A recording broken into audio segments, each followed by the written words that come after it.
Hello Capricorns, welcome to my channel, welcome to soul satisfaction. मैं आप सभी का स्वागत करती हूँ फिर से एक बार मेरे चैनल में। आज हम लोग जो देखेंगे वो है yearly reading. New year start होने वाला है 2024, बहुत ही जल्द हमारे साथ होने वाला है। एंड हम सभी जानना चाहते हैं कि उस मंथ की कैसी एनर्जीज है, वो ईयर हमारे लिए इनफैक्ट क्या क्या लेके आने वाला है। सो आज हम लोग रीडिंग करेंगे 2024 की कमिंग 6 मंथ्स की कैसी एनर्जीज है। गाइस, ये जनरल रीडिंग है, कलेक्टिव गाइडेंस है मेरे सारे व्यूवर्स के लिए, तो इस वीडियो को एंड तक ज़रूर देखिएगा। अगर आप कनेक्ट हो रहे हो तो मुझे कमेंट सेक्शन में ज़रूर बताइएगा। साथ ही साथ अगर अभी तक आपने फॉलो नहीं किया तो फॉलो कर लीजिए।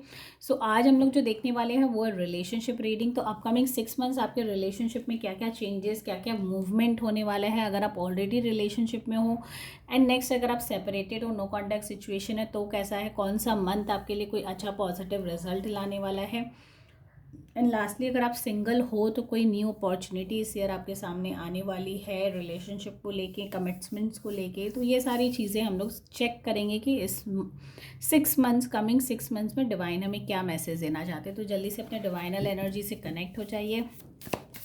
सो डिवाइन बताइए जितने भी केप्रिकॉन सनशाइन वाले हैं उनका कमिंग 6 मंथ्स कैसा रहने वाला है। फ्रॉम जनवरी से लेके जून तक की कैसी एनर्जीज है। 2024 की रीडिंग हम करेंगे। रिलेशनशिप के ऊपर रीडिंग है। जिनका भी रिलेशनशिप जैसा भी चल रहा है, हो नहीं हो, सेपरेटेड हैं और रिलेशनशिप नहीं है, सिंगल्स है, उन सारे के लिए हम लोग आज रीडिंग करके देखेंगे कि अपकमिंग 6 मंथ्स कैसा जाने वाला है। सो डिवाइन बताइए केप्रिकॉन्स का फर्स्ट 3 मंथ जनवरी फरवरी मार्च कैसा रहने वाला है in terms of relationship Capricorn sunshine वालों के लिए। ओके, फर्स्ट कार्ड आया 6 of cups, very beautiful energies. Next देख लेते हैं क्या आ रहा है। ओके, 3 ऑफ स्वॉर्ड्स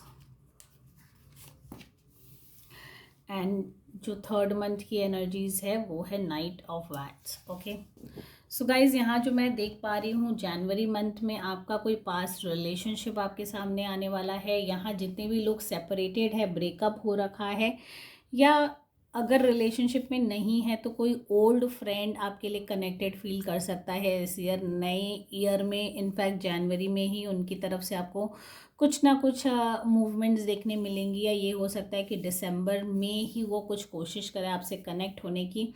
एंड जनवरी तक आप लोग कहीं ना कहीं एक मीटिंग कर लो, मिल लो, अपने ओल्ड फ्रेंड, ओल्ड लाइकिंग की तरफ आपका अट्रैक्शन यहाँ पे बिल्डअप होता हुआ नज़र आ रहा है।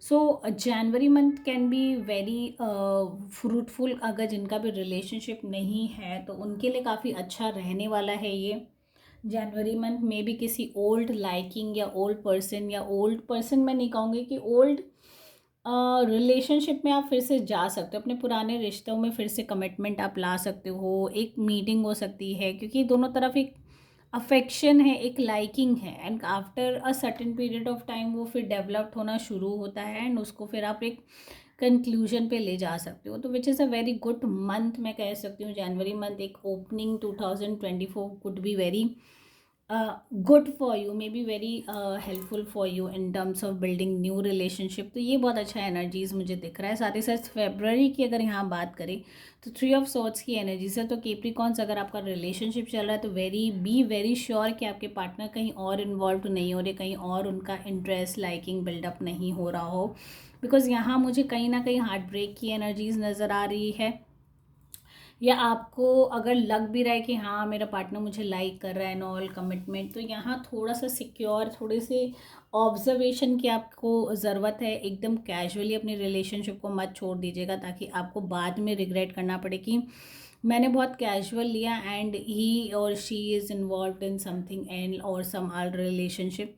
तो यहाँ आपको 3 ऑफ स्वॉर्ड्स में हो सकता है इस मंथ आपको थोड़ा सा पेनफुल सिचुएशन से गुजरना पड़े, या आपके सामने बहुत सारी चीज़ें क्लियर हो जाएं इन टर्म्स ऑफ रिलेशनशिप, बहुत ज़्यादा क्लैरिटी मिले। या ये भी हो सकता है कि अगर आप सिंगल हो, फ्रेंड्स भी अगर हो, प्रपोज करने के बारे में सोच रहे हो, तो कहीं ना कहीं हार्ट ब्रेक होने का, रिजेक्शन होने का यहाँ पे फियर नज़र आ रहा है। एक इंडिकेशन है डिवाइन की तरफ से कि this month can not be very good for you because in terms of love relationship.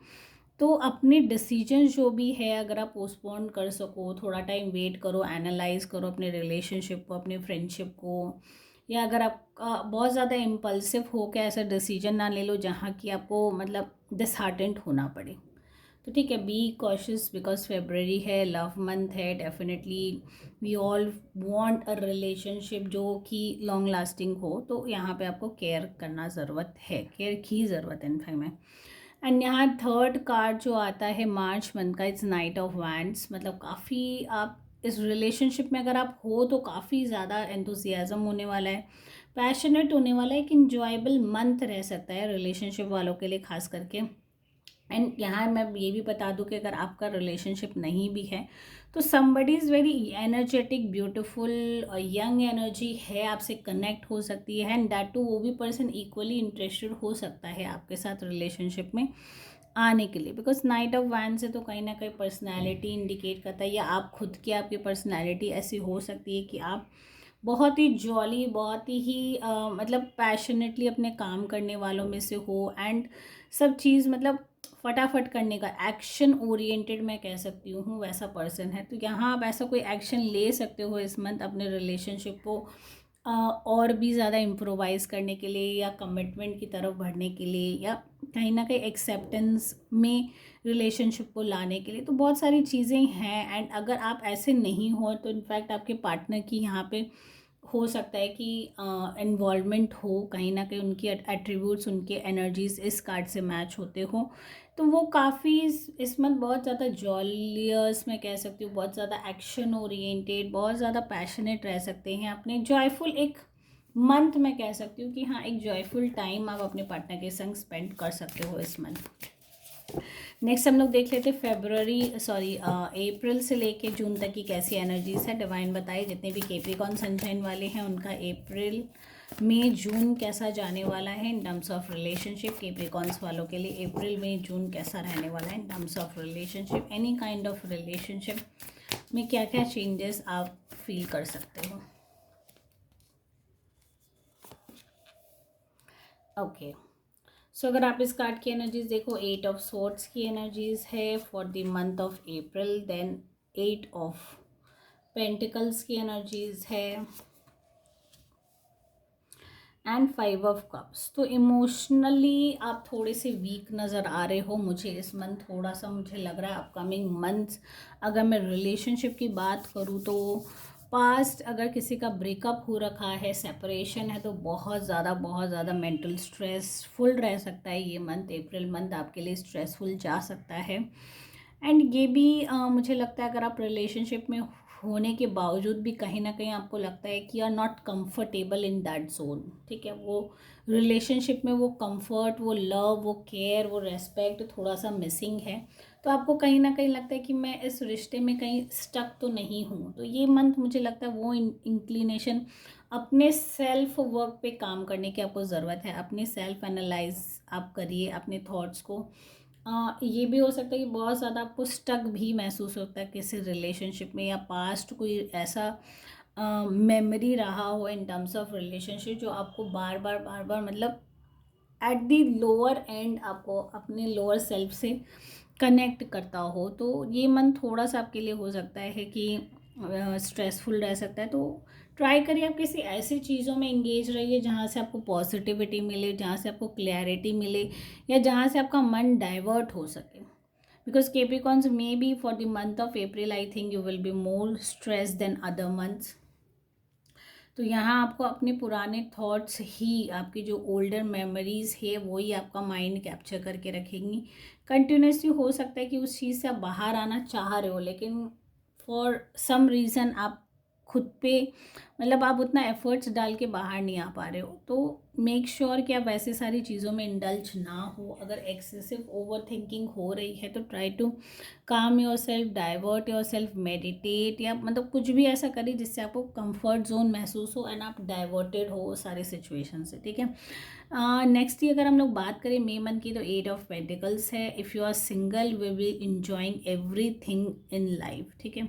यहाँ अगर आप देखो ये फीमेल है, इसके पास वो पावर है, वो स्किल्स है, and she has established something in life. अपने आप का एक स्टैंड लिया है, अपने आप इंडिपेंडेंट वुमन जिसे कहते हैं उस चीज़ को डेफिनेटली बताता है। तो डेफिनेटली सिंगल्स वालों के लिए एनर्जीज है। अगर आप वर्किंग पर्सन हो, रिलेशनशिप में हो, फिर भी you will enjoy a growth in your, मैं ये कह सकती हूँ बहुत ज़्यादा अपनी चीज़ों को लेके आप पोजेसिव हो सकते हैं, प्राउडनेस भी इस मंथ आ सकता है आपको, because you are definitely doing good and you feel proud of that, and थोड़ा सा इगोइस्टिक भी इस मंथ आप महसूस कर सकते हैं, बिकॉज आपको लगता है कि बहुत शॉर्ट टाइम में आई हैव अचीव्ड एवरीथिंग, तो ये चीज़ें हो सकता है आपके पार्टनर को थोड़ा सा अफेक्ट करे, ठीक है। तो मेक श्योर कि आप रिलेशनशिप को भी उसी लेवल पे कनेक्ट करो जिस लेवल पे आप अभी हो, या यू हैव रीच्ड समवेयर, तो यू विल बी, हो सकता है अलोन टाइम आप ज़्यादा इस मंथ आप स्पेंड करो अपने साथ, बिकॉज कहीं ना कहीं हम जब सक्सेसफुल हो जाते तो हमें उतना चीज़ों का वैल्यू लेस होना शुरू हो जाता है, मे बी रिलेशनशिप हो कुछ भी हो।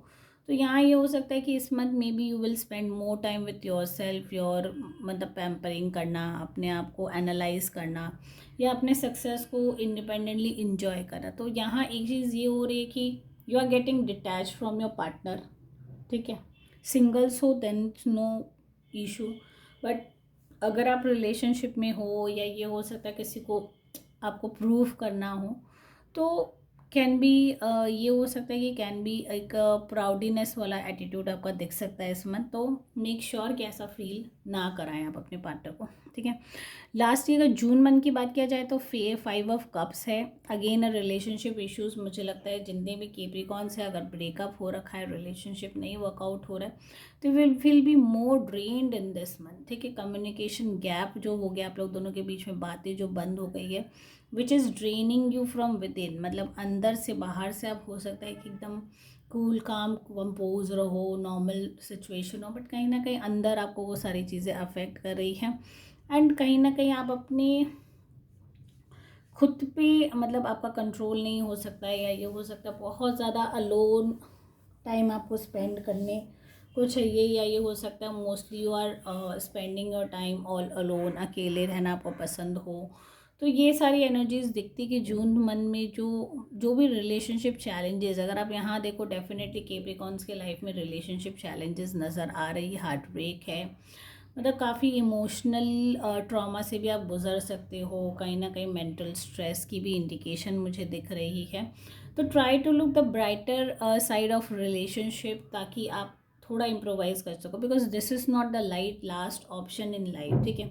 इफ़ यू आर स्टक तो फिर क्या एनर्जीज भी वैसे ही स्टक हो जाती, तो try to get up, move on, and try to achieve something in life, मतलब अपने आप को इतना बोलते ना काबिल बना लो कि सामने वाले को फील हो कि why I left this person, और why this happen to us, kind of thing ऐसा होना चाहिए, ठीक है।